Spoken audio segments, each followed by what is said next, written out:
The U.S. State Department has tonight issued a travel advisory for Americans in various parts of the world due to what it says an increased level of tension, in fact, globally, and the potential for terrorist attacks. It comes as the conflict in Gaza is intensifying, with airstrikes from Israel still pounding the enclave. Travel advisories are in place for both Israel and Gaza, as well as Lebanon, from where the armed group Hezbollah has been firing rockets into Israel.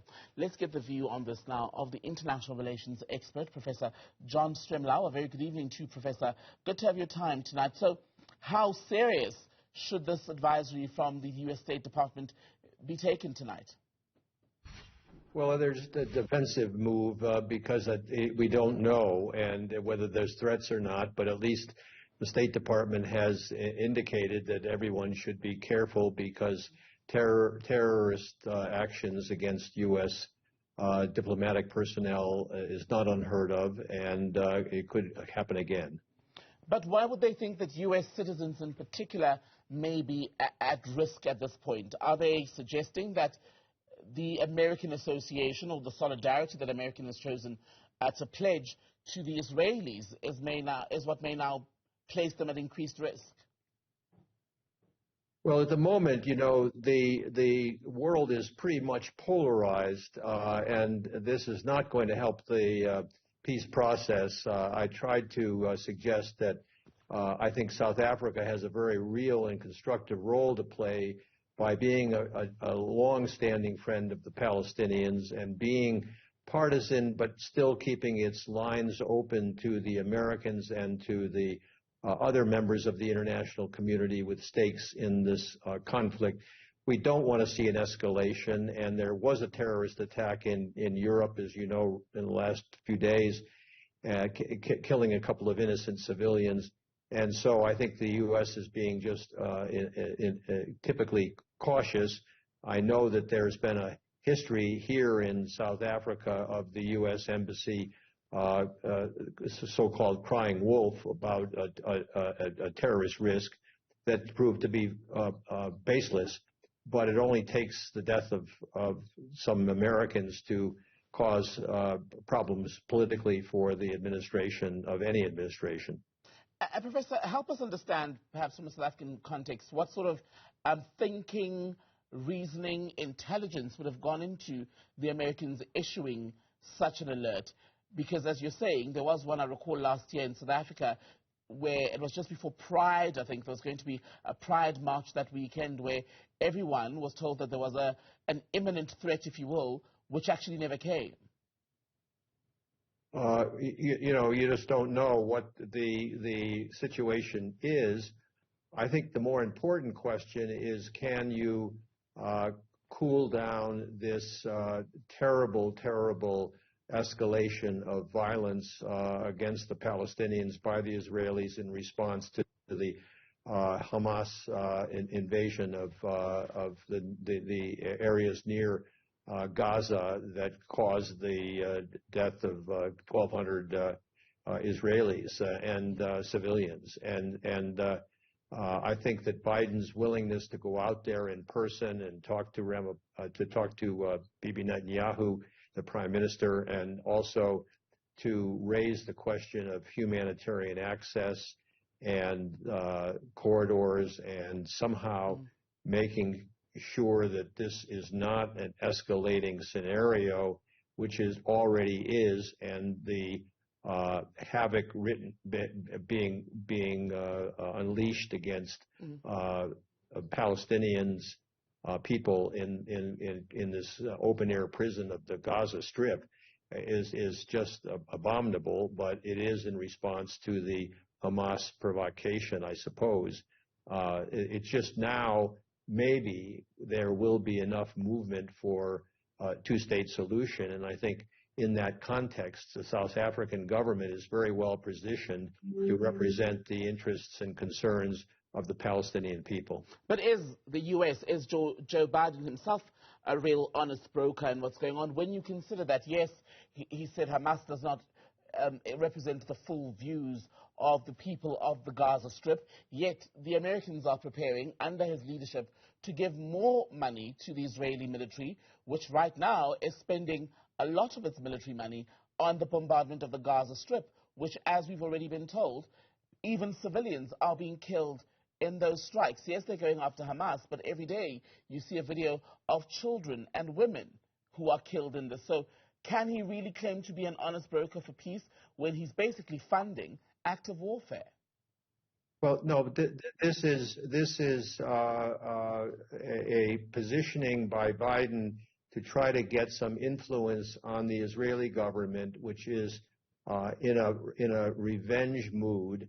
And I've tried to write about that for the Maverick today, in saying that there needs to be a cooling off and a planning for another push for a two-state solution. Don't forget, the closest, and they really came very, very close. Yasser Arafat at the end didn't say no and didn't say yes, but Ehud Barak, who was the prime minister of Israel at that time, did agree to this second Oslo Accord, and what Bill Clinton brokered was a near two-state solution back in 2000.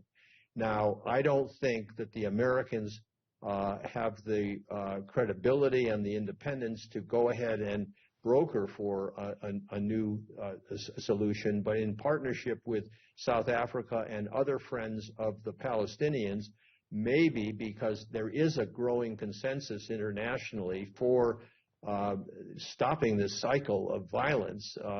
You can revenge the dead, but what about the living? And the living are suffering grievously now in Gaza, and they have for years and years and years, as in the West Bank too. But this is an apartheid-like situation. Everybody recognizes this is an apartheid-like situation, including the Americans, I think, most of them.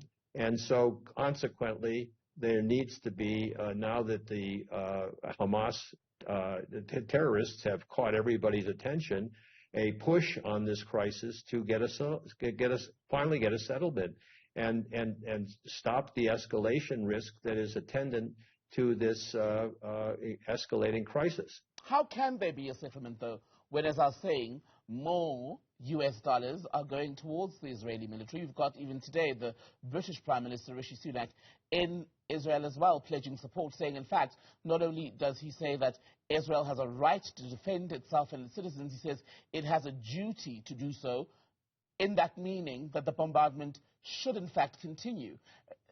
The question that many people have been talking about, especially when it comes to human rights, is, yes, it's one thing to go after Hamas, which committed awful atrocities when it attacked those Israeli civilians and killed and then took some hostages on the 7th of October. The reality now is that it's the people of Gaza who are suffering, and it's suffering that is not new. What Biden would claim, and I think the Americans can rightly claim, is that they can pressure the Israelis to cool down and not pursue a massive invasion of Gaza. They're bombing like mad and flattening cities, and there is debate about who is to blame for this hospital explosion that killed hundreds of young people and elderly and the sick. I mean, it was just, and refugees. It was just atrocious, and there's no other way to describe it. But diplomacy is about leverage, and the U.S. does have leverage over Israel, and the international community has leverage over Israel, and they've got to use that for friendly pushing of a two-state solution, and the South Africans working the Palestinians for the same goal could make a difference, I think. But that's not today or tomorrow. We're on the verge of a terrible catastrophe if they don't rein in Netanyahu and the most right-wing government that Israel has ever known. So There are, the deputy mayor of Jerusalem told me back in the 80s that he would not come to South Africa because he didn't want to see apartheid on a grand scale because he knew that it was apartheid in the West Bank and Gaza. And so there are Israelis who do talk sense about this. There are 26% of the Israeli citizens are Arabs, for heaven's sakes. And this is just craziness, but the world was not paying attention to the Palestinians, and the Hamas terrorists did bring that attention back. So now we've got to do something about this crisis that turns it into a win-win. So the other issue, Prof, that I want to take up with you is and we're hearing from many Israeli cabinet members, past and present, that there is indeed preparation for an intensification of the assault on Gaza, because the goal, as Netanyahu has explicitly said, is to eliminate, basically kill off all of Hamas. But some have said it's near impossible to do that, because even if you kill every Hamas militant in Gaza, the risk, of course, is that you may radicalize other people who may not have even been Hamas members to begin with. Well, of course, that's the risk, but the most important immediate risk is the innocent civilians, and the British abstained from this UN resolution on the grounds that the Hamas faction was using Gazans as human shields. This is the most overcrowded and compressed area on the planet. I think it's a tiny territory of 235 square kilometers with 2.5 or 2.2 million people in it when they are there, and none of the neighboring countries want to take Palestinian refugees because they see it's a form of expulsion, and they'd never be able to return to their homes. And so you've got all of the regional powers, I think, pushing in somewhat the same direction for a two-state solution. The King of Jordan talked about, Abdullah talked about the need for a two-state solution. Biden, after expressing sympathy for the suffering of the Israeli people and putting them in some degree of empathy, then pushed for the two-state solution.